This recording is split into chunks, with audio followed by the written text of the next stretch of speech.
Viancy, dream come true. Wow, ang ganda.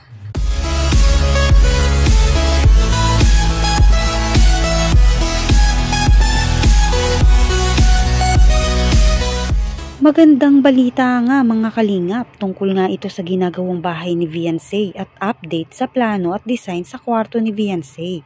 Dito nga lang nakaraan, binisita na ng interior designer yung kwarto ni Viancy.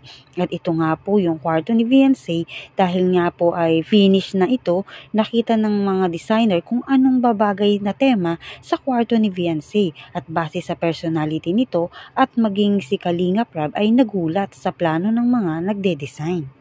Kamusta po mga kalingap? Muling nagbabalik ang inyong lingkod mini vlog, naghahatid ng update tungkol sa mga kalingap. Kung bago ka pa lang sa aking channel, mag-subscribe na at huwag kalimutang mag-like para lagi kayong updated sa aking mga videos. Maaari pong tapusin muna ang video bago po tayo magkomento. At ito nga po, inilabas na po ang interior design at planong gagawin sa kwarto ni Viancy at talagang maganda ito. Dalawa ang design na pinagpipilian para sa interior design ng kwarto ni Viancy. Ngunit mahal daw mano ang isang design. Nais nga po nilang ibagay sa personality ni Viancy ang magiging design ng kwarto nito at masasabi talaga na babagay sa kanya ang design. Ganon din si Kalingap Rab, nagbigay din ng design sa magiging kwarto nga umano ni Viancy. Kung baga, tumutulong din si Kalingap Rab sa design ng kwarto ni Viancy. Simple lang naman ang napili ng designer, ang napili para sa kwarto nga ni Viancy. Nais nila na feminine lang ito at ibig sabihin ang tema at kulay ay magiging kwarto at mga appliances na gagamitin sa kwarto ni Viancy ay talagang ibinabagay sa kanya. Ayon nga sa mga designer na kokontrata sa kwarto ni Viancy, di naman daw ganun kalaki ang gagastusin ayon kay Kalingap Rab sa kwarto ni Viancy. Pinagpipilian pa ang talagang magiging kulay ng kwarto ni Viancy, kung pure white or pink.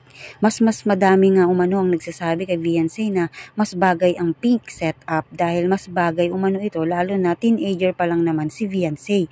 Kaya ang angkop nga daw na design na ito ay para sa kanya. Maganda din naman ang isang design na pinagpipilian dahil mas ipinapakita rito ang purity, mas masasabi natin na mas elegante tingnan at mukha pang hotel ang dating. Pero bagay din kay Viancy. Dagdag pa nga ng mga designer na low maintenance lang naman daw ang gagawin nila sa kwarto ni Viancy, pero high quality ang gagamiting mga gamit at materyales.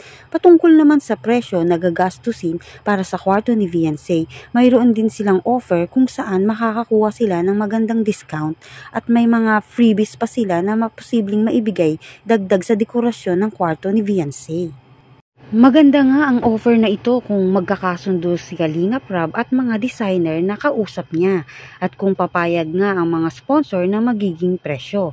Ayon naman sa mga sponsor, wala namang problema sa presyo basta quality ang ibibigay at magugustuhan ito ni Viancy. Wala namang umanong magiging problema sa ibabayad para sa kontrata. Ayon naman sa mga sponsor ni Viancy, ay bahala na umano si Kalingap Rab makipag-negosasyon sa mga designer at pagdating sa babayaran ay sila na umano ang bahala at kung may kulang ay kanila na lang itong dadagdagan. Kayo, ano ang masasabi nyo sa magiging design ng kwarto ni Viancy?